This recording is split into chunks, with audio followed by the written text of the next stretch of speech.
做这个抽水站是要到沿航的抽水站，抽沿航的水，还有那个东桥过来那边，现在正南山路那边做的那个盘箱是从东桥然后流到这边来，所以现在我们沿航还今年还是那几条街还是淹水，所以看做这个抽水站会不会改善。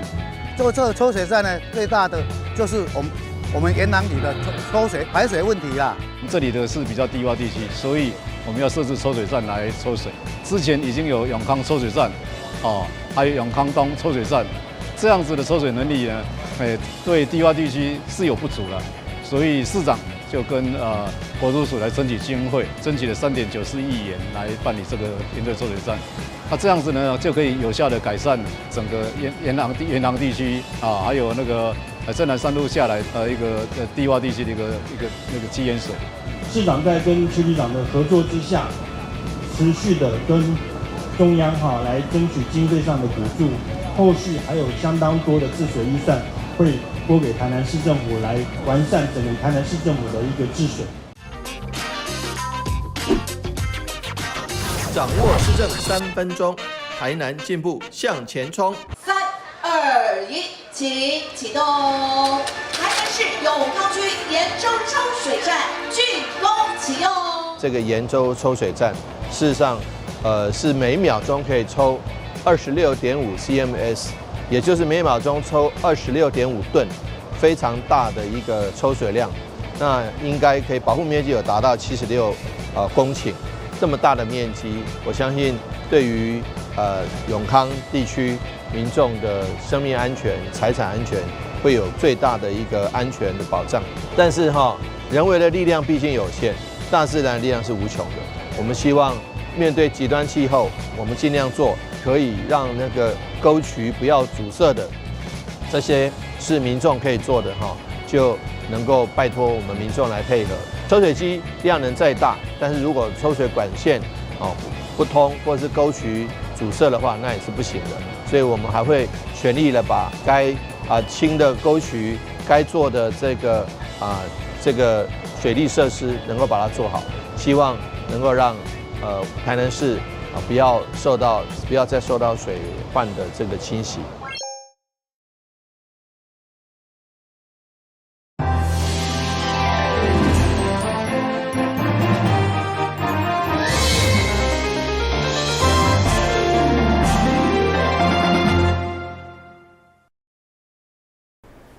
大家好，我是陈碧纯，欢迎收看11月14号礼拜四的中嘉台南地方新闻。市府农业局动保处11月17号将伫生化糖厂举办动物保护市集，由市长黄伟哲甲动保大使爷爷做伙来宣传。记者会当中，经过训练的流浪狗嘛展现算数学、捡回收物等等的才艺。训练师黄连华将被人放杀的流浪狗拄来训练会听话，会当成为工作犬。更难得的是，伊个会算数学、甲捡回收，互在场的市长甲贵宾大开眼界。3+3是多少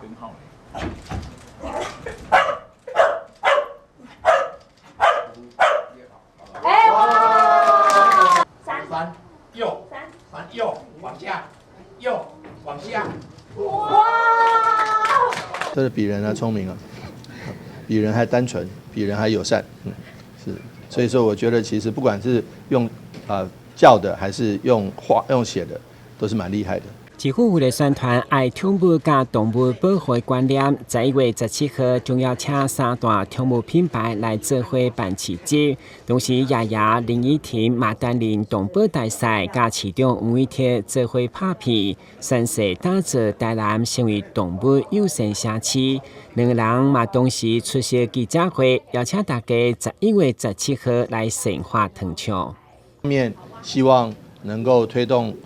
许许多多对于宠物友善的、对毛小孩友善的空间，那也希望市民朋友们共同来响应，也喜欢，因为基于尊重生命，基于对于这个毛小孩的一个宠爱，那11月17日一定要来台南，来台南善化糖厂我们的宠物日哦。展就是一起拍摄了我们这次的宣传影片，然后跟狗狗的互动，然后也很开心可以一起打造动物友善城市，然后也希望大家17号可以来象化糖厂参加我们这一次的那个动物友善市集。陆局表示，东港毛宠物趣味的闯关比赛得奖的有旅馆大房等一个好礼小赏，欢迎民众带毛小孩踊跃参加。今日新闻管制采访报道。为了感谢社会福利团体长期对弱势族群的协助和照顾，议长库里里特别颁发慰问金，和小太阳关爱协会、癫痫之友协会、听众体育运动协会以及爱盼望社区关怀协会等4个团体，总金额36万，由多位议员和社会局长共同见证。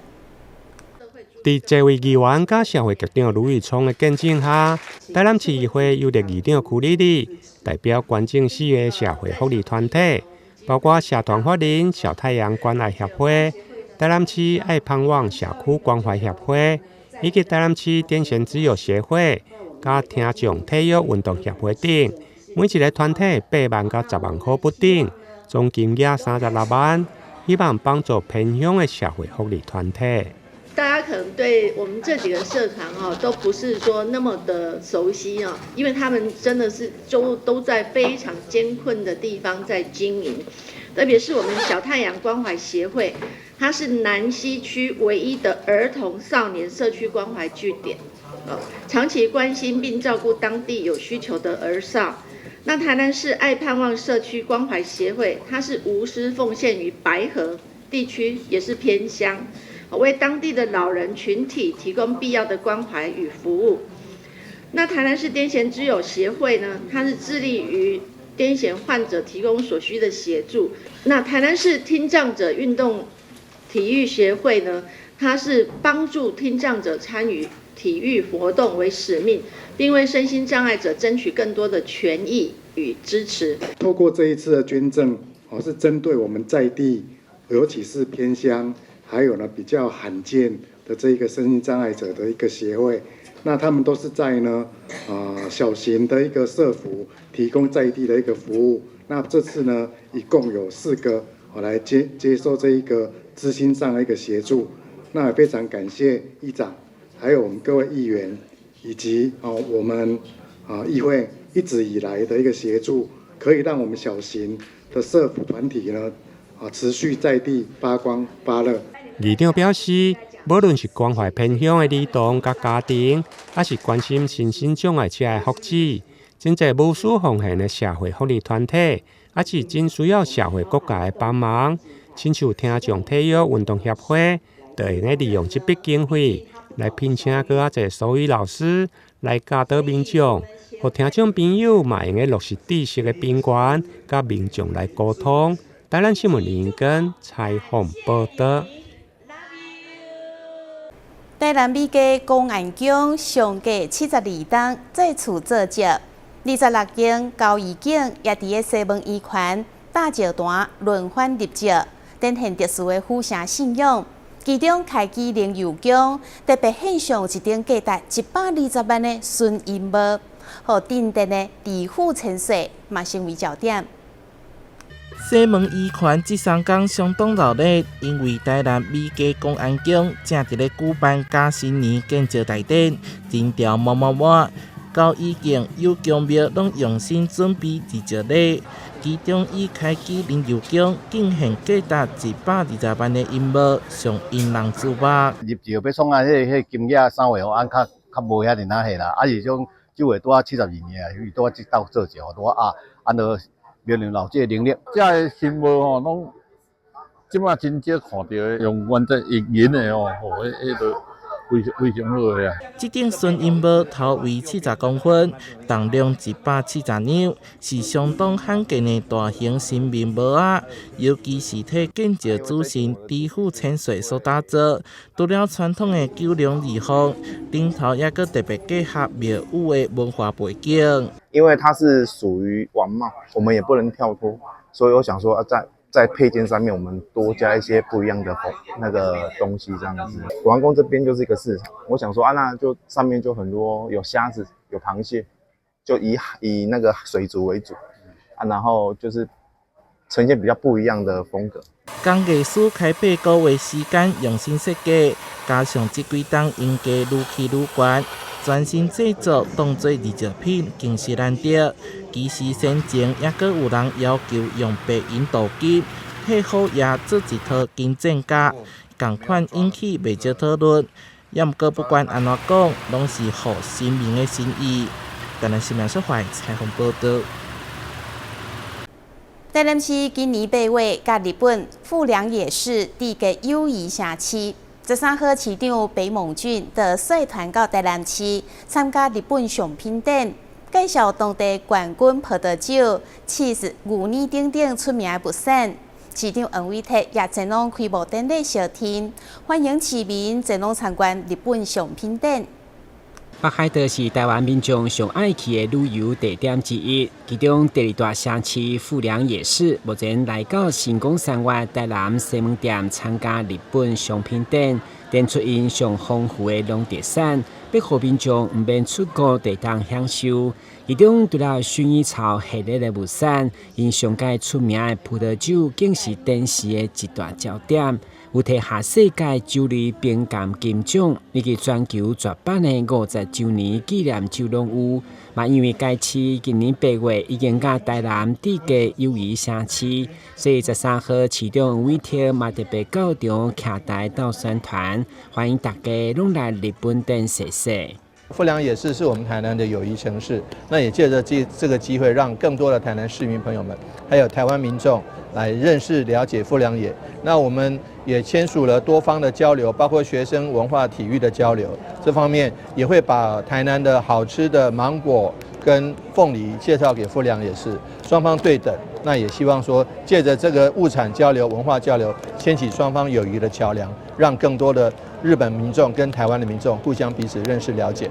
台南甲日本富良野市缔结为友谊城市以后，嘛期待双方伫观光文化、农业物产以及体育方面拢有进一步交流。邀请大家把握机会伫11月20日之前前往参观。台南新闻管制采访报道。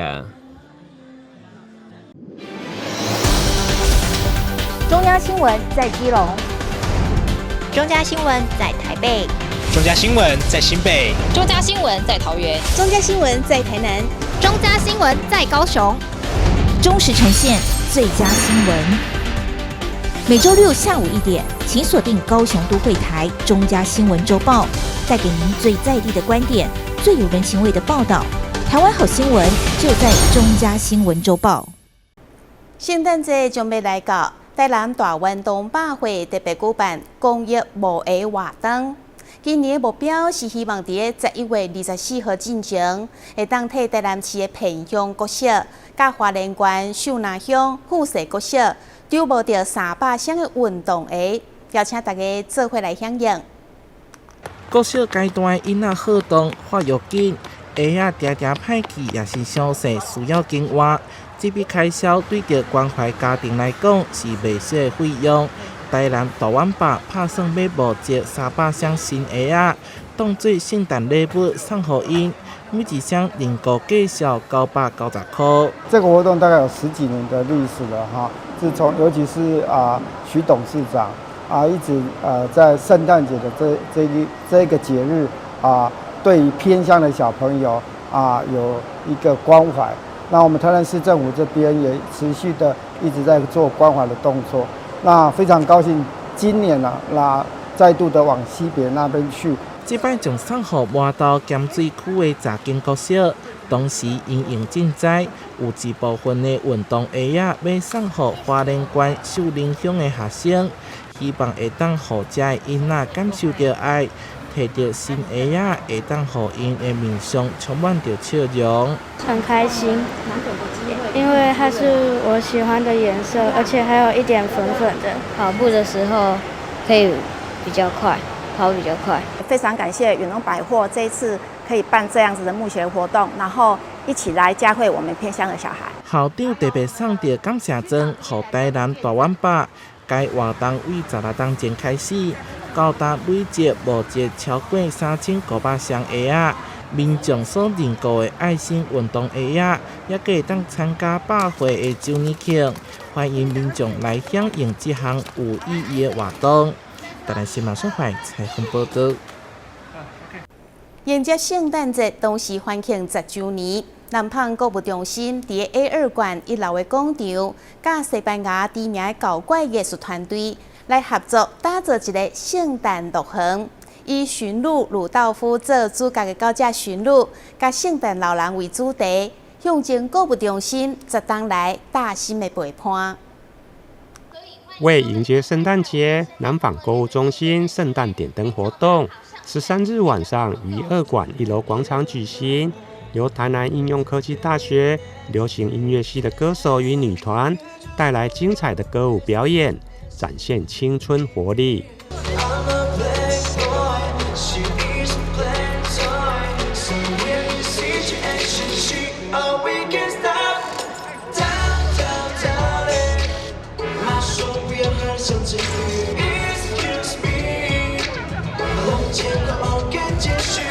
现场出席的贵宾包括市长黄伟哲、南纺集团总裁，同时也是财团法人侯永都社会福利慈善事业基金会创办人侯伯明、南纺公司总经理与多家企业的董事长、执行副总等。晚会特别捐赠将近160万元给财团法人天主教善牧社会福利基金会附设台南婴儿之家，作为购买婴幼儿9人座的交通车，由基金会执行长黄淑婉代表接受，场面温馨。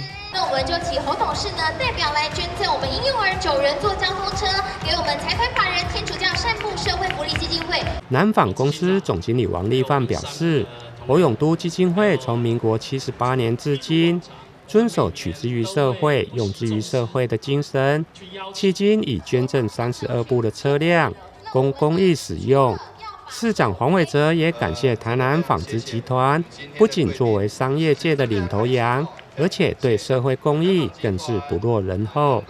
公益的部分我想这个从民国78年开始侯永都基金会就是创办人侯伯明总裁他一直对于这个社会公益不遗余力。我刚才也跟大家报告过了，他一直秉持的取之于社会、用之于社会的精神，他真的是一个非常好的一个爱心的企业家。今年捐赠的这一部车子，非常的价值非凡然后也是他所捐赠出来的第32部交通车。我相信侯总裁他会继续的将他的爱心像圣诞老公公一样散布到我们所有的社会的每一个角落，尽量的去照顾到每一个需要照顾的人。南纺集团也会成为他最坚实的后盾，协助这个侯总裁在他的领导之下继续推动社会的慈善跟爱心。看我背后这个椰蛋树，应该说是台南市最大的。他如果说第2大，没有人说是第1大未来还有更大。这个没有最大，只有更大。那但是呢，很期待，也非常感谢我们南纺集团，不仅这个能够作为一个商业界的领头羊，而且在社会公益上从来不落人后，而且也是领头羊。刚刚捐赠了9人座的这个我们侯永都基金会捐赠了9人座的这个车辆来。真的是让我们非常感谢。今年圣诞节适逢南纺购物中心营运满10周年，点灯仪式有别以往，于2馆1楼南纺广场打造 Merry Christmas 圣诞放仿乐园。奇幻雪花在绚丽的灯光照耀下飘落而下，为活动注入独特的现代感与趣味性。记者林怡根台南报道。高雄莲雅区有一间在地经营35档的早顿店，每一天拢是队伍排甲热长。这间店上个特别的产品，就是伫个烧饼油炸粿内面加卵饼，这款独特的组合，互人客食了拢会真思念。将擀好的油条放入油锅，炸起来金黄酥脆，让人垂涎三尺。油条外头再加上刚出炉的烧饼，这是当地居民激推的传统早餐店。在地经营35年，就连制作烧饼的器具也很不一样，是一代老板精心研发制作的白铁烤炉。我爸爸本身是做那个铁工的，那这个炉子是我爸爸自己设计的，就是把它变放大版一样，这样，所以就是。烤起来的口感跟速度会比原先的还来得快，然后清洁整理也比较好清洁这样。兼具方便与卫生，让消费者可以吃得很安心。营业时间总是大排长龙，客人跟店家也有专属的通关密语，那就是全套烧饼加蛋饼加油条这样的全套早餐，让顾客吃下肚超满足。它这个现烤的就是很香啊，是全套，什么烧饼、油条个加蛋安尼啦。伊的油条吼，伊的油做新鲜的，无像人个火锅油安尼乌米嘛，是脆脆。啊，袂像咱咧润润，啊，表示讲物件有新鲜。我来啊，我就拢买油条啦，啊，买迄个猪肉饼啦，啊，买咸豆奶啦，因咧咸豆奶也好吃啦。烧饼油条，给它排第一名呢，那就趁热吃比较好吃。嘿，刚刚起来趁热吃比较酥脆。这个组合由来应该是要推算到20几年前，有一个客人，他就是想要这样组合，然后我就想说，改天我来试看看好不好吃。果然这样搭配起来也蛮好吃的。因为早期妈妈跟爸爸他们在经营的时候，就只有卖蛋饼油条跟烧饼油条，但是就是没有全套这个方法这个方式。然后后来是这个客人这样帮我们煮搭配着，就觉得蛮对味的这样，就是为了里面就是里面外酥内软这样。吃烧饼搭配豆浆，让人饱餐一顿。2代老板接手经营多年，用心制作每一道产品，要把这35年来的烧饼好滋味继续传承下去。记者周福清、陈英君高雄报道。康瑞风台过后，高雄市3名家乡的学生就发现，学校靠近排球场的树仔骹，规个拢是稻滚，而且伫1-2点钟内，稻滚就爬满规座的排球场。学校嘛是第一届拄到这种状况，所以吩咐学生先唔通经过排球场，带大家做回来了解。扯到爆！看到蚯蚓爬满整个排球场，学生都是忍不住惊叹。康瑞台风过后，高雄市左营区3名家商的学生发现，学校排球场爬满蚯蚓，而且是多到难以走过的情形。看到蛮多，是真的蛮恶心的。对，然后你有吓到吗？是真的有吓到，因为连那个跑道上面都是，它都是黑黑的，然后会动，然后有些还很大只，很恶心。很大只有多大？有多大？差不多这样嘛，然后有点肥肥的。肥的话有几公分粗？几公分？1.5到2吧。大概隔个10公分就一只，隔个10公分就一只这样，没有位置可以踩了。你有遇过这种情况吗？没有就真的第一次看到这样。最先发现是大概8点多，他们打扫时候，在我们篮球场旁边那个草地上有大量的蚯蚓，那个数量之大，让他们觉得有所谓的密集恐惧症，所以他们就来我们学务处通报。那我们的卫生组长就跟他讲说，如果是这种状况的话，我们就不要干扰他们，你们就先不用打扫，等蚯蚓大军回去以后，我们再慢慢的整理就可以了。现在还能看到整个排球场布满了被晒干的蚯蚓尸体，校方从来没有遇过这种情形。本以为蚯蚓大军会自行爬到地面下，没想到却是直接被太阳晒干在球场上。说实在，我在3名家商服务，今年是第32年，我也从来没有遇到这种状况，这个真的很特殊的。未来如果说发生同样状况，我们可能会协助他们回去土壤里面，因为我们本来是秉持着不干扰他们的原则。不过这样看起来，爱之适度于害之，所以我觉得这个也是生命教育的一环。未来我们可能就是在做一些补救。3名家商临近捷运巨蛋站，一旁就是瑞丰夜市，是左营区最繁华热闹的地段。但其实，在30-40年前，这边全部都是水稻田，而且汇集了3条灌溉水圳，土壤相当肥沃。春天的时候是种稻田，然后到秋天的时候种菱角，这领奖了，因为水的来源灌溉非常的方便，所以秋天的时候都会种菱角，就导致我们这里的土地非常的肥沃。灌溉用的那个水菌。水菌就从这边过来，这个水分什么肥沃都非常的肥沃，这里应该有蚯蚓是不意外啦，加上最近这个台风地震可能扰动了那些蚯蚓跑出来。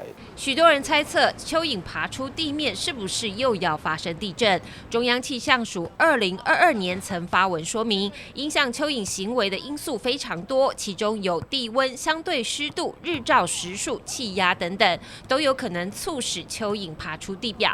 而蚯蚓爬出地表的行为和地震事件也没有显著相关。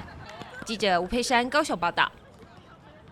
感谢你收看11月14号的中嘉台南地方新闻，我是秦碧纯，咱再会。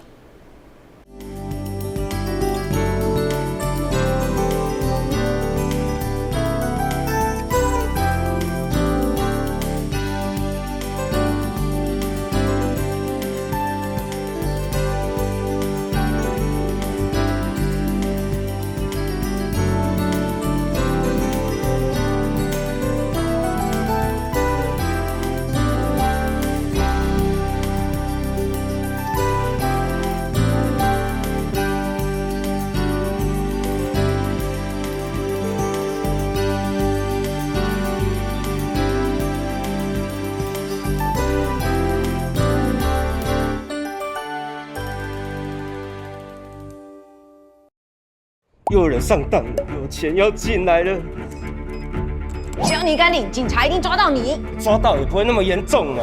打诈新司法上路，严惩诈欺犯，骗越多关越久，最多关12年，最重罚3亿元，提高假释门槛，犯3次不得假释。要让诈骗集团想骗的不敢骗，已经骗的会被抓，骗到的没得花。守护诈骗被害人，提供被害人多元协助，有疑虑就打165，让政府来帮你。打诈新司法，加重刑罚，共同打诈。现身和投资群组，传授心法，保证获利耶！下载 APP， 投资储值。等一下，我没有开任何投资群组，这个是诈骗。打诈新司法上路，扫荡投资诈骗，严惩诈欺犯罪，最重关12年。有疑虑就打165，让政府来帮你。打诈新司法，加重刑罚，共同打诈。等一下。那个杨秀慧是假账号，政府为什么不管不抓啊？国之将亡，必有妖孽。那想啊，我政府啊要是我一定立法严办严惩，增加更多的打诈工具。是不是有啊？打诈新司法上路喽！每当个给我名怕公狗，严惩诈欺犯罪，最重关12年喽！全民来打诈，反诈165，反诈有你我。打诈新司法，加重刑罚，共同打诈。节能省电救荷包，爱护地球一起来，消灭用电怪兽大作战，请你跟我这样做。消灭冰箱怪兽这样做，避免阳光直射，距离墙面10公分以上。定期清冰箱，让内部冷气流通。热时冷却再放入，减少耗电量。不要频繁开关，压缩机运转很耗电。消灭冷气怪兽这样做。温度设定26到28度，家电扇助循环。睡觉定时4小时，滤网2周洗1次，提高降温效率。冷气启动最耗电，切勿频繁开关。换购冷气时 ，CSPF 值越高越省电。灯光照明占家用电量10%。消灭照明怪兽这样做：更换 LED 灯具省电50%。灯具定期擦，提高光源效率。善用日光效益，不开灯不耗电。随手关灯，随手关灯，随手关灯，打击耗电小怪兽。煮饭前先浸泡，缩短烹煮时间。随手拔插头，家电不待机。累积衣物一起洗更省电。选购有节电标章、效率1级的产品。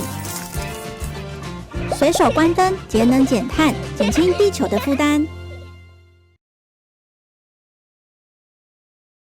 又有人上当了，有钱要进来了。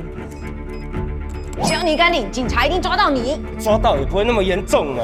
打诈新司法上路，严惩诈欺犯，骗越多关越久，最多关12年，最重罚3亿元，提高假释门槛，犯3次不得假释。要让诈骗集团想骗的不敢骗，已经骗的会被抓，骗到的没得花。守护诈骗被害人，提供被害人多元协助，有疑虑就打165，让